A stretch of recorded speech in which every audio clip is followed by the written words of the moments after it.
Bleak House by Charles Dickens, Chapter 35, Esther's Narrative. I lay ill through several weeks, and the usual tenor of my life became like an old remembrance. But this was not the effect of time so much as of the change in all my habits, made by the helplessness and inaction of a sick room. Before I had been confined to it many days, everything else seemed to have retired into a remote distance, where there was little or no separation between the various stages of my life. In falling ill, I seemed to have crossed a dark lake, and to have left all my experiences mingled together by the great distance on the healthy shore. My housekeeping duties, though at first it caused me great anxiety to think that they were unperformed, were soon as far off as the oldest of the old duties at Greenleaf, or the summer afternoons when I went home from school with my portfolio under my arm to my godmother's house. I had never known before how short life really was, and into how small a space the mind could put it. While I was very ill, the way in which these divisions of time, being confused with one another, distressed my mind exceedingly. At once a child, an elder girl, and the little woman I had been so happy as, I was not only oppressed by cares and difficulties adapted to each station, but by the great perplexity of endlessly trying to reconcile them. I suppose that few who have not been in such a condition can quite understand what I mean, or what painful unrest arose from this source. For the same reason I am almost afraid to hint at that time in my disorder. It seemed one long night, but I believe there were both nights and days in it when I labored up colossal staircases, ever striving to reach the top, and ever turned, as I have seen a worm in a garden path, by some obstruction, and laboring again. I knew perfectly, at intervals, and I think vaguely at most times, that I was in my bed, and I talked with Charlie, and felt her touch, and knew her very well, yet I would find myself complaining, "Oh, more of these never-ending stairs, Charlie, more and more, piled up to the sky, I think," and laboring on again.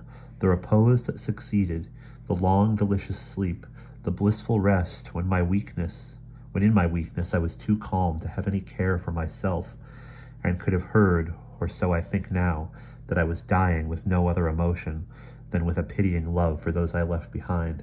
This state can be perhaps more widely understood. I was in this state when I first shrank from the light as it twinkled on me once more, and I knew with a boundless joy for which no words are rapturous enough that I should see again. I had heard my Ada crying at the door day and night. I had heard her calling to me that I was cruel and did not love her. I had heard her praying and imploring to be let in to nurse and comfort me, and to leave my bedside no more, but I had only said, when I could speak, "Never, my sweet girl, never." And I had, over and over again, reminded Charlie that she was to keep my darling from the room, whether I lived or died. But now, my sight strengthening and the glorious light coming every day more fully and brightly on me, I could read the letters that my dear wrote to me every morning and evening, and could put them to my lips and lay my cheek upon them with no fear of hurting her. I could see my little maid, so tender and so careful, going about the 2 rooms, setting everything in order, and speaking cheerfully to Ada from the open window again. I could understand the stillness in the house, and the thoughtfulness it expressed on the part of all those who had always been so good to me. I could weep in the exquisite felicity of my heart, and be as happy in my weakness as ever I had been in my strength. By and by my strength began to be restored. Instead of lying with so strange a calmness, watching what was done for me, as if it were done for someone else, whom I was quietly sorry for, I helped it a little, and a little more, and much more, until I became useful to myself, and interested and attached to life again. How well I remember the pleasant afternoon when I was raised in bed with pillows for the first time to enjoy a great tea-drinking with Charlie.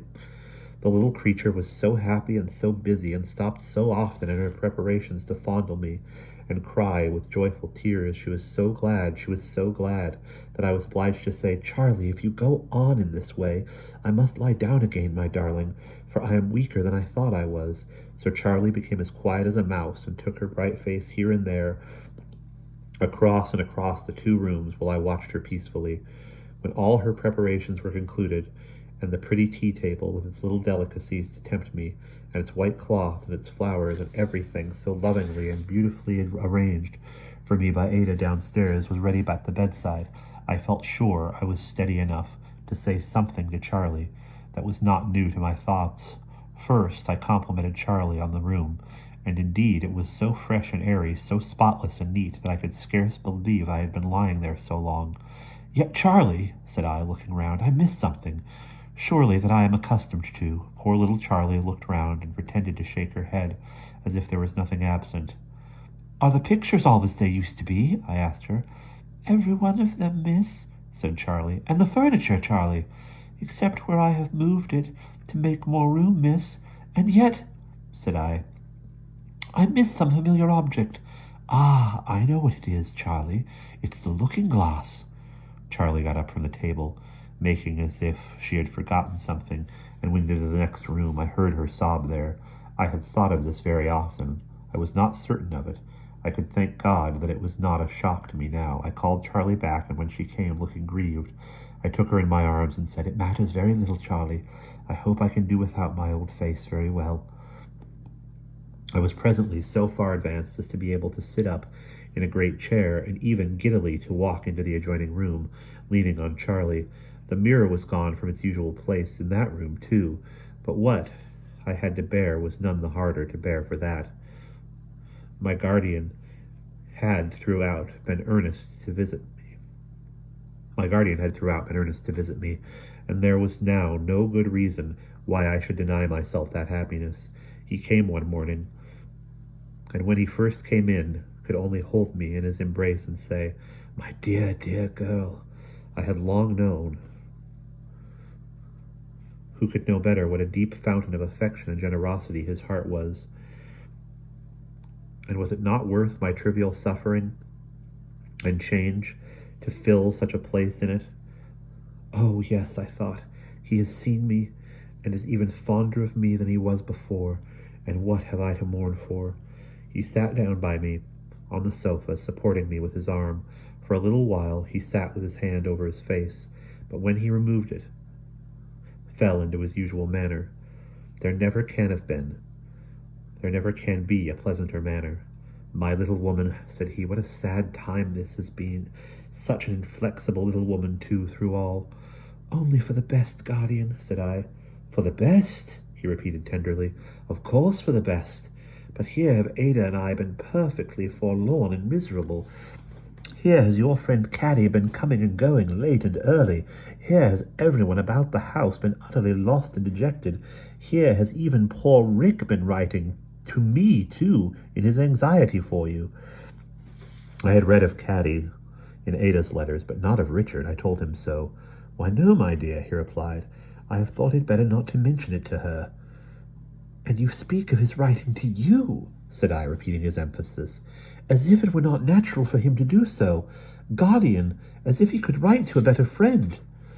"He thinks he could, my love," returned my guardian, "and to many a better. The truth is, he wrote to me under a sort of protest, while unable to write to you with any hope of an answer, wrote coldly, haughtily, distantly, resentfully.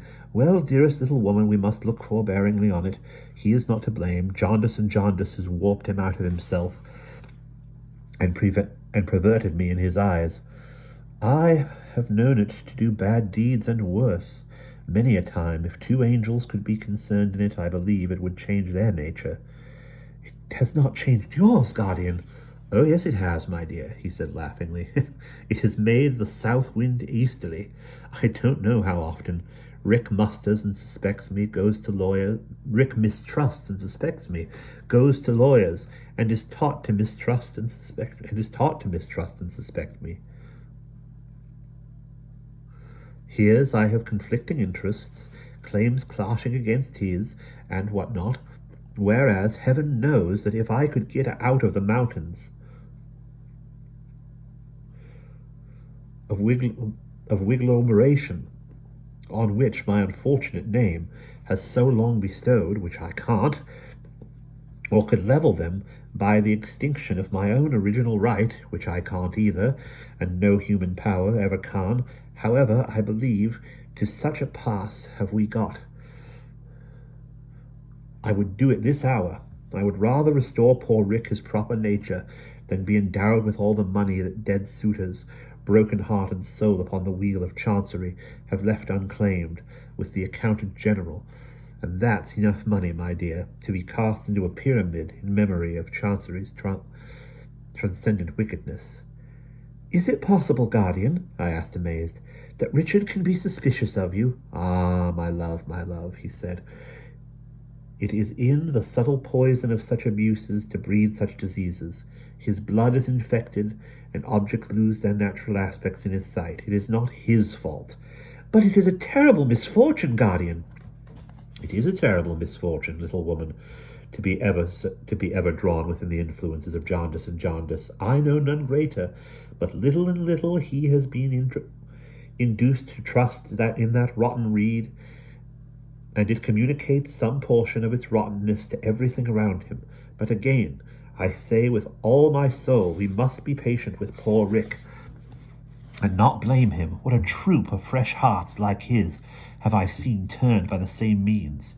I could not help expressing something of my wonder and regret that his benevolent, disinterested intentions had prospered so little. We must not say so, Dame Durden, he cheerfully replied. Ada is the happier, I hope, and that is much. I did think that I and both these young creatures might be friends instead of distrustful foes, and that we might so far counteract the suit and prove too strong for it. But it was too much to expect. Jaundice and jaundice was the curtain of Rick's cradle. But, guardian, may we not hope that a little experience will teach him what a false and wretched thing it is? We will hope so, my Esther, said Mr. Jarndyce, and that it may not teach him so too late. In any case, we must not be hard on him. There are not many grown and matured men living while we speak, good men too, who, if they were thrown into this same court as suitors, would not be vitally changed within 3 years, within 2, within 1. How can we stand amazed at poor Rick, a young man so unfortunate? Here he fell into a lower tone, as if he were thinking aloud. Cannot at first believe, who could, that Chancery is what it is. He looks to it flushed and fitfully to do something with his interests, and bring them to some settlement. It procrastinates, disappoints, tries, tortures him, wears out his sanguine hopes and patience thread by thread, but he still looks to it, and hankers after it, and finds his whole world treacherous and hollow. Well, enough of this, my dear. I resolved in my own mind by some means to see Richard when I grew strong, and try to set him right. There are better subjects than these, said my guardian, for such a joyful time as the time of our dear girl's recovery, and I had a commission to broach one of them as long as I should begin to talk. When shall Ada come to see you, my love? I had been thinking of that too, a little in connection with the absent mirrors, but not much, for I knew my loving girl would be changed by no change in my looks.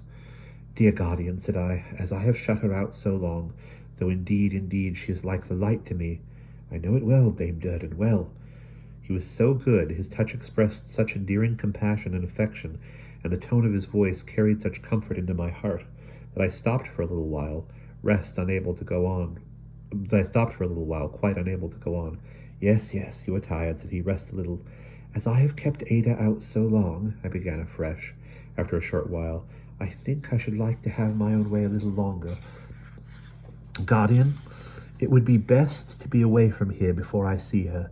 If Charlie and I were to go to some country lodging as soon as I can move, if I had a week there in which to grow stronger, and to look forward to the happiness of having Ada with me again, I think it would be better for us. I hope it was not a poor thing in me to wish to be a little more used to my altered self before I met the eyes of the dear girl I longed so ardently to see. But it is the truth, I did. He understood me, I was sure, but I was not afraid of that. Ah, spoiled little woman, said my guardian, shall have her own way even in her inflexibility, though at the price. I know of tears downstairs, and see here is Boythorn, heart of chivalry, breathing such ferocious vows as never were breathed on paper before, that if you don't go and occupy his whole house, he having already turned it out expressly for that purpose, by heaven and earth he'll put it down, and not leave one brick standing in another. My guardian put a letter in my hand, without any ordinary beginning, such as, my dear Jarndyce, but rushing at once into the words, I swear, if Miss Summerson do not come down and take possession of my house, which I vacate for her this day at 1:00 p.m., and then with the utmost seriousness and in the most emphatic tones going on to make the extraordinary declaration he had quoted. We did not appreciate the writer less for laughing heartily over it, and we settled that I should send him a letter of thanks on the morrow and accept his offer. It was a most agreeable one to me, for of all the places I could have thought of, I should have liked to go to none so well as Chesney Wold.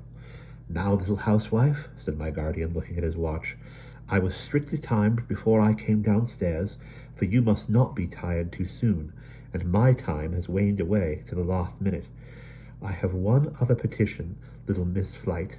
Hearing a rumour that you were ill, made nothing of walking down here 20 miles, poor soul, in a pair of dancing shoes, to inquire. It was heaven's mercy we were at home, or she would have walked back again. The old conspiracy to make me happy, everybody seemed to be in on it. Now, pet, said my guardian, if it would not be irksome to you to admit the harmless little creature one afternoon before you saved Boythorn's house from demolition, I believe you would make her prouder and better pleased with herself than I thought my eminent name is Jarndyce could do in a lifetime. I have no doubt he knew there would be something in the simple image of a poor afflicted creature that would fall like a gentle lesson on my mind at that time. I felt it as he spoke to me. I could not tell him heartily enough how ready I was to receive her. I had always pitied her, never so much as now. I had always been glad of my little power to soothe her under her calamity, but never half so glad as before. We arranged a time for Miss Flight to come out by the coach and share my early dinner. When my guardian left me, I turned my face away from my couch and prayed to be forgiven if I, surrounded by such blessings, had magnified to myself the little trial that I had to undergo, the childish prayer of that old birthday when I had aspired to be industrious, contented, and true-hearted, and to do good to someone and win some love to myself. If I could, came back into my mind with a reproachful sense of all the happiness I had since enjoyed, and all the affectionate hearts that had been turned toward me. I repeated the old childish prayer in its old childish words, and found that its old peace had not departed from it. My guardian now came every day, in a week or so more. I could walk about our rooms and hold long talks with Ada from behind the window curtain, yet I never saw her, for I had not as yet the courage to look at the dear face, though I could have done so easily without her seeing me. On the appointed day Miss Flight arrived. The poor little creature ran into my room, quite forgetful of her usual dignity, and crying from her very heart of hearts. My dear Fitzjarndyce, fell upon my neck and kissed me 20 times. Dear me, she said, putting her hand into her reticule, I have nothing here but documents, my dear Fitzjarndyce. I must borrow a pocket handkerchief. Charlie gave her one, and the good creature certainly made use of it, for she sat so, shedding tears for the next 10 minutes. With pleasure, my dear Fitzjarndyce, she was careful to explain. Not the least pain. Pleasure to see you well again. Pleasure at having the honour of being admitted to see you. I am so much fonder of you, my love, than of the Chancellor, though I do attend court regularly by and by, my dear, mentioning pocket handkerchiefs. Miss Flight here looked at Charlie, who had been to meet her at the place where the coach stopped. Charlie glanced at me and looked unwilling to pursue the suggestion. Very right, said Miss Flight. Very correct, truly. Highly indiscreet of me to mention it, but my dear Miss Fitzjarndyce, I am afraid I am at times, between ourselves, you wouldn't think it, a little rambling, you know, said Miss Flight, touching her forehead. Nothing more. What were you going to tell me? Said I, smiling, for I saw she wanted to go on. You have roused my curiosity, and now you must gratify it. Miss Flight looked at Charlie for advice in this important crisis, who said, If you please, ma'am, you had better tell then. and therein gratified Miss Flite beyond measure.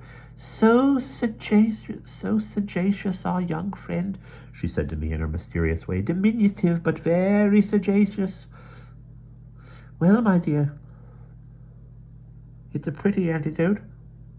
Nothing more. Still, I think it charming. Who should follow us down the road from the coach, my dear, but a poor person in a very ungenteel bonnet? Jenny, if you please, miss, said Charlie. Just so. Miss Flite acquiesced with the greatest suavity. Jenny, yes.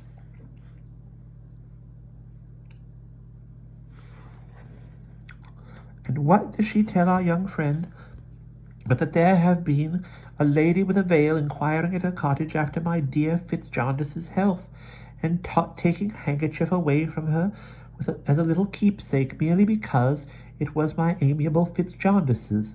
If you please, miss, said Charlie, to whom I looked in some astonishment. Jenny says that when her baby died, you left a handkerchief there, and that she put it away and kept it with the baby's little things. I think, if you please, partly because it was yours, miss, and partly because it had covered the baby. Yes, Charlie, I returned. I remember it well. Well, miss, said Charlie, and that's the handkerchief the lady took, and Jenny wants you to know that she wouldn't have made away with it herself for a heap of money, but that the lady took it and left some money instead. Jenny don't know her at all, if you please, miss. I did not think very much about this lady then, for I had an impression that it might be Caddy. Besides, my attention was diverted by my visitor, who was cold after her ride and looked hungry, and who, our dinner being brought in, required some little assistance in arraying herself with great satisfaction in a pitiable old scarf and a much-worn and never-mended pair of gloves, which she had brought down in a paper parcel. I had to preside, too, over the entertainment, consisting of a dish of fish, a roast fowl, a sweetbread, vegetables, pudding, and Madeira. It was so pleasant to see how she enjoyed it that I was soon thinking of nothing else. When we had finished and had our little dessert before us, Miss Flite was so very chatty and happy that I thought I would lead her to her own history, as she was always pleased to talk about herself. I began by saying, You have attended on the Lord Chancellor for many years, Miss Flite.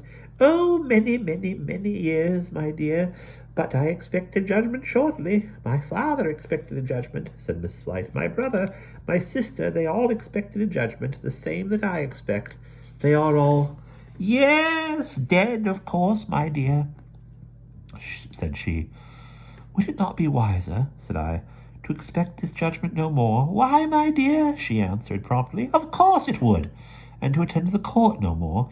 Equally, of course, said she. Very wearying to be always in expectation of what never comes, my dear Fitzjarndyce. But, my dear, she went on in her mysterious way, there's a dreadful attraction in that place. There's a cruel attraction in the place. You can't leave it, and you must expect. I tried to assure her that this was not so. She heard me patiently and smiling, but was ready with her own answer. Aye, you think so because I am a little rambling. Very absurd to be a little rambling, is it not? Very confusing, too, to the head. I find it so. But, my dear, I have been there many years, and I have noticed it's the mace and seal upon the table. What could they do, did she think? I mildly asked her. Draw, returned Miss Flite. Draw people on, my dear. Draw peace out of them, sense out of them, good looks out of them, good qualities out of them. I have felt them even drawing my rest away in the night. Cold and glittering devils. She tapped me several times upon the arm and nodded good-humoredly, as if she were anxious I should understand that I had no cause to fear her, though she spoke so gloomily and confided these awful secrets to me. Let me see, she said. I'll tell you my own case. Before they ever drew me, before I had ever seen them, what was it I used to do? Tambourine playing? No, tambour work. I and my sister worked at tambour work. Our father and our brother had a builder's business. We all lived together very respectably, my dear. First our father was drawn slowly. Home was drawn with him. In a few years he was a fierce, sour, angry bankrupt, without a kind word or a kind look for anyone. He had been so different. Fitzjaundice, he was drawn to a debtor's prison. There he died. There our brother was drawn swiftly to drunkenness and rags and death. Then my sister was drawn. Hush! Never ask to what. Then I was ill and in misery, and heard, as I had often heard before, that this was all the work of Chancery. When I got better, I went to look at the monster, and then I found out how it was, and I was drawn to stay there.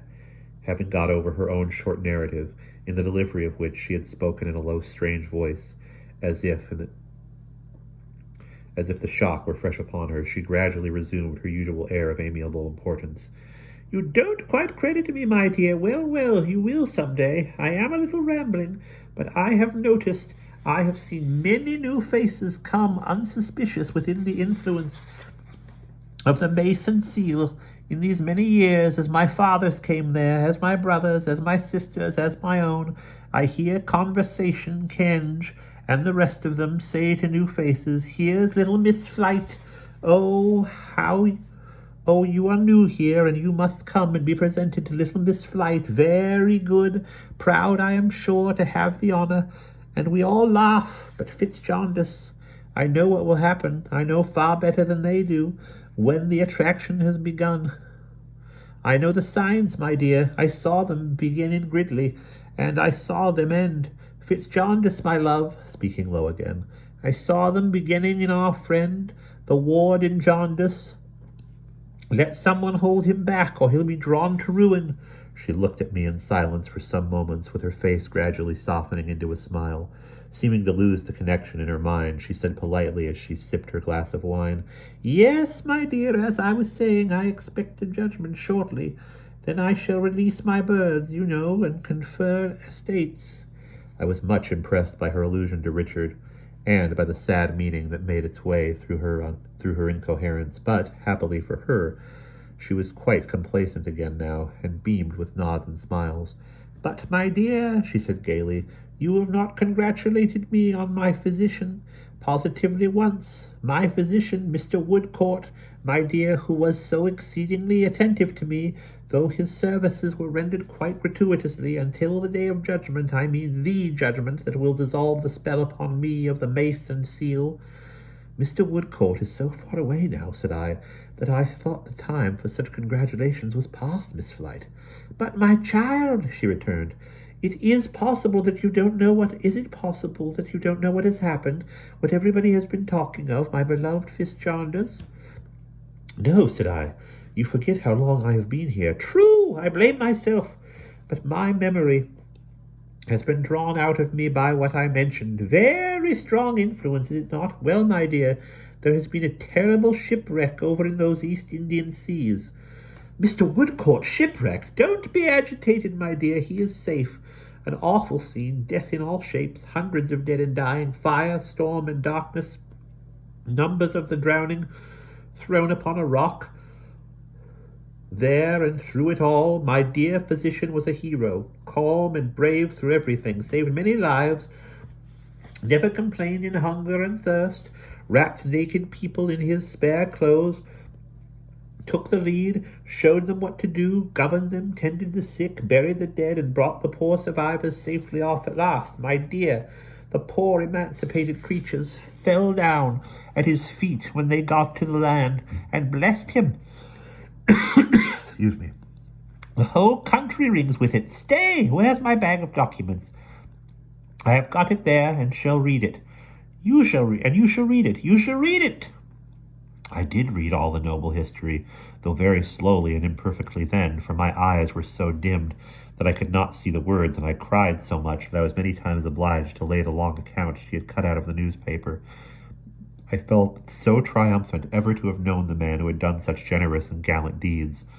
I felt such glowing exultation in his renown, I so admired and loved what he had done, that I envied the storm-worn people who had fallen at his feet and blessed him as their preserver. I could myself have kneeled down then, so far away, and blessed him, in my rapture that he should be so truly good and brave.